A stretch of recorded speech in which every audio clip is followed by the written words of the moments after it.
নমস্কার সবাইকে। আজকে আমি শেয়ার করব ভিন্ন স্বাদের একটি হিংচে শাকের বড়ার রেসিপি। প্রথমে হিংচে শাকটাকে ভালো করে ধুয়ে নিতে হবে। মুসুর ডালটাকে 4 ঘন্টা ভিজিয়ে ভালোভাবে ভিজে গেলে এটাকে একটা পেস্ট বানিয়ে নিতে হবে। ভালো করে পেস্ট বানিয়ে নিয়েছি। তারপর এবার হিংচে শাকটাকেও ভালোভাবে পেস্ট বানিয়ে নিয়েছি। এতে অল্প একটু লবণ দিয়ে দিতে হবে, দিয়ে এটাকে ভালোভাবে একটা মিশিয়ে নিতে হবে। ভালো করে এটাকে ফেটিয়ে নেওয়া হয়ে গেলে কড়াইয়ে তেল গরম করে, তারপর তেলটা ভালো করে সরষের তেলটা গরম হয়ে গেলে এবার এটাকে ছোট ছোট বড়ার আকারে তেলে দিয়ে দিতে হবে।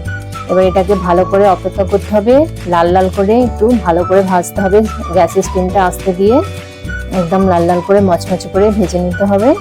তো দেখুন আমার ভাজা হয়ে গেছে। এবার এগুলোকে আমি একটা পাত্রে তুলে নিয়েছি। দেখুন কতটা সুন্দর দেখতে লাগছে, একদম মচমচে খাস্তা। এটা খেতেও খুব সুন্দর হয়, টেস্টি। রেসিপিটি ভালো লাগলে please like, share, comment, do subscribe my channel.